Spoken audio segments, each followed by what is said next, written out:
welcome back to the channel. As you can see behind me, I got two tractors. Today we're going to be talking about my old International and my new Kubota. Kind of the pros and cons between either buying a new or an old tractor. Mainly we're going to focus on the International because I already have a walk around video on the Kubota, but we'll kind of talk about both of them here. Here's the two tractors. On the left is the Kubota and on the right is the International. This International is what I started off working on the farm with. I've had it for probably 4 or 5 years. I bought it with a bad clutch. Well, the clutch wasn't really worn out. It had the throwout part was broken, so I had to buy a new pressure plate and stuff. Anyway, so what it is an early 80s International 384. It's 4-cylinder diesel, has a loader on the front and 2-wheel drive tractor. Pretty much a basic model. It's 35 horsepower. Pulls a 5-foot brush hog pretty good, and I've done a lot with this tractor. Mowed down blackberries, mowed the field, all sorts of stuff. So what are the pros and cons of buying an old tractor versus a new tractor? Really the biggest thing is going to be price. The Kubota, you're talking $40,000 to $50,000. Tractor like this, you're talking about $5,000 to $6,000. It's, of course, this is a 2-wheel drive. If you had a 4-wheel drive, it'd be a bit more than that.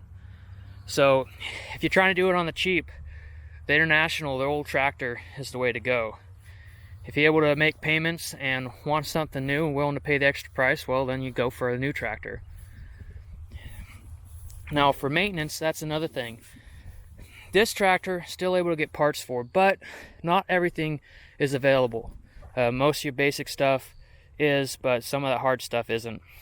It is easier to work on. It's pretty basic, not all computer controlled or anything like that. It's a lot of manual operation. It is power steering, so there's that. So one of the things about this tractor is a lot more simple. For example, how you shut the tractor on and off. Have this little lever right here. You pull it out to stop it, push it in for a run, and it just actuates stuff up here on the injection pump. The new guy, it's not that simple. It's all electrical.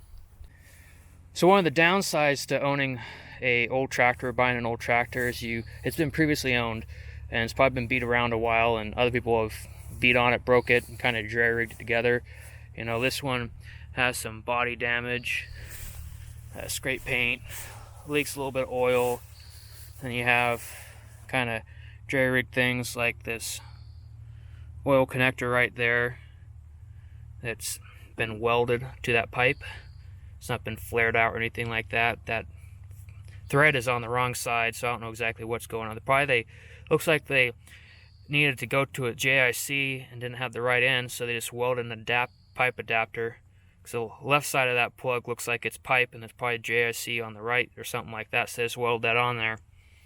This 3-point arm right here, you see it's discolored because I had to adjust that, rotate it out to get to that sliding part in the link there, and it didn't want to move, so I had to heat that up with the torch in order to get it to move.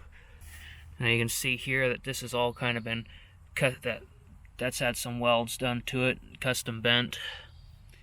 It's been fixed along the way, sometimes good, sometimes not, and that's usually what you might end up running into, is having to go back and fix someone else's repair because it was a crap job to begin with. Usually an older tractor is going to be a manual transmission like this one here. The new one's hydrostat. You can still get manual transmissions in the new tractors, but they're not as common. People really like the hydrostats. Anyway, back to this one. So it's one of the 4-speed with reverse. Then this lever here is a high-low. So works pretty good, except when doing some loader work, then you're constantly having to shift from forward to reverse. Nice thing about that is, you look at the shift pattern right there, forward and reverse is right in front of each other, so that's easy to shift between, but you're still having to clutch, and it's not synchronized, so you come into a stop to clutch, and this old one, it's not like it has a shuttle shift between a high-low or a forward reverse, so you're having to come to a stop to shift between your high-low range, come to a stop between your forward and reverse. So a new tractor here with the hydrostat and stuff, you have a pretty quick high-low range there. You got another 3-speed high-low range there, and then you have your foot pedal over here that controls your forward reverse and how fast you're going forward reverse.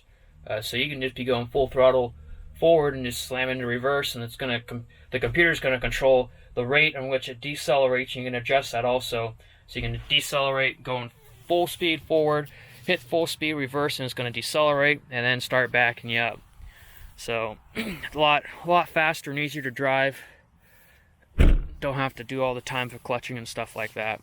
So downside to some of these old tractors is safety. There is no roll hoop on this. If you had to roll it over, you could be ejected, or if you stayed on there, you might get crushed by it. Of course, you could build a roll hoop, but this one never got one on it. By comparison, the new tractor has a whole cab, which is meant to be rolled over and protect you. Wearing your seatbelt, you're not going to be tossed around. The ones without a cab, they have the ROPS, or rollover protection, and it's all designed to be rolled over. It's not just a light bar or anything like that. It's meant to be rolled over and hold the whole weight of the tractor. Another downside to one of these older tractors is the loader. This one's pretty well built. There are some that looks like they've been built out of water pipe that have been laying around. So this one's not too bad in that aspect. But of course it's been beat on. I don't know if you can see it, but that bucket is a little warped, so it's hard to lay across the ground and scoop evenly because one side's going to be digging in more than the other. It doesn't have any quick attach or anything like that. It's all pinned on there, so can't really swap out the buckets for something else unless you made something specific for this, but then it's not easy to do. It hasn't been greased its whole life, so the pins are worn out. This here I had to put a bolt in there because one of the pins fell out. And of course you got some minor seeps and stuff on the hydraulics. It's not pouring out, but it does seep a little bit, and that's kind of one of those things you have to deal with in an old tractor unless you really want to spend a lot of money getting cylinders rebuilt. I've had them rebuilt, and you're looking at probably about $200 a cylinder on these ones. So 4 cylinders, that's $800 for all 4 of those to get rebuilt. Another thing is old hydraulic hoses. These ones aren't linking yet, but something like that one down there where it's wires all exposed, it really should be replaced. I have replaced others that did leak. These lift cylinders have been replaced, the steering's been replaced, so kind of nickel and dime you along the way. Another thing is old tires. These ones, they're still good, but they're kind of really getting to that time where they should be replaced. Fronts are replaced, but that's kind of one of those things you just have to deal with tractors, is replacing the tires on them. And usually it's not like you run them down the road, so they don't get worn down all that fast, but they do dry rot old with age. So that's kind of that. Hope you don't feel like I'm too down on an old tractor. They definitely have their place, especially if you're trying to start up your farming operation or a little hobby farm and don't have a whole lot of money to dump into it. It's a lot more affordable for the size. Of course, if you don't just want a subcompact tractor, this is kind of along the same lines as my Kubota Grand L series, as far as size, weight, horsepower. So, and of course, the International, you can go run into brush and you don't care about scratching up the paint. You're gonna feel a little bit bad scratching up, dinging up, bending up stuff on the new tractor.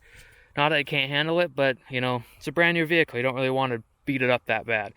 So this old International, I've driven through blackberries and Scotch broom and stuff and mowed it all down with it. And of course, you don't really want to destroy a thing, but you don't care about those extra scratches you're putting on the paint. So why don't you tell me what you think about the pros and cons of an old versus new tractor. Go ahead and comment down in the comment section and subscribe to the channel for more videos like this. See ya. Well, there she goes. Sold the International. Time to go get some new toys for the tractor.